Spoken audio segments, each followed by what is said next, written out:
anticipated releases on the Australian car market this year was the Ford Everest. It's based on the same platform as the Ford Ranger Ute, which is kicking a lot of sales goals at the moment. This is the 7-seat SUV that quite a lot of people have been waiting for, and it's Ford's answer to the Toyota Land Cruiser Prado. It's got the same 5-cylinder 3.2 litre Duratorque diesel that the Ranger uses, and a 6-speed automatic gearbox, 143 kilowatts as opposed to the Ranger's 147, and 470 newton metres of torque. Being a 7-seater, a lot of people will be seeing this getting around town. I want to see how it goes off-road and how it likes to make a country mile.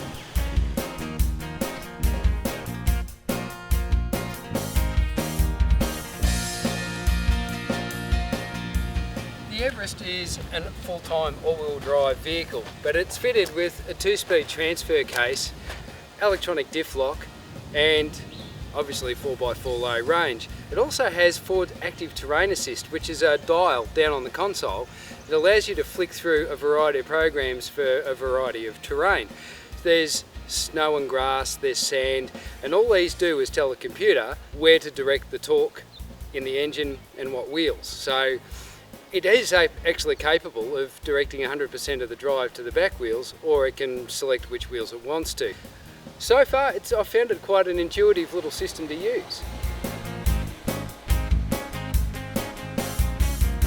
Like its Ford Ranger sibling, the Everest also uses EPAS, which is an electric power steering system.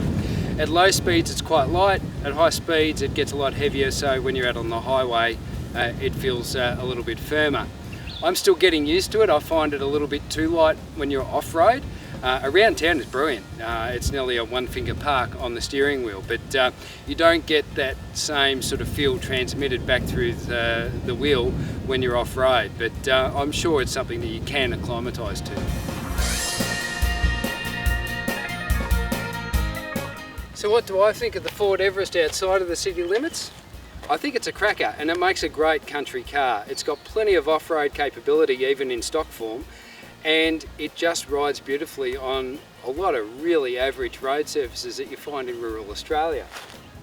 This is the base model Ambiente. It has a list price of $54,990, quite a bit more than a lot of its other 7-seater rivals, but it is in the same ballpark as the Prado, so it's very clear that Ford are trying to tackle that higher end of the market. Well, I think I've given my big red wagon enough of a good rap now, so I'm going to go make some dust.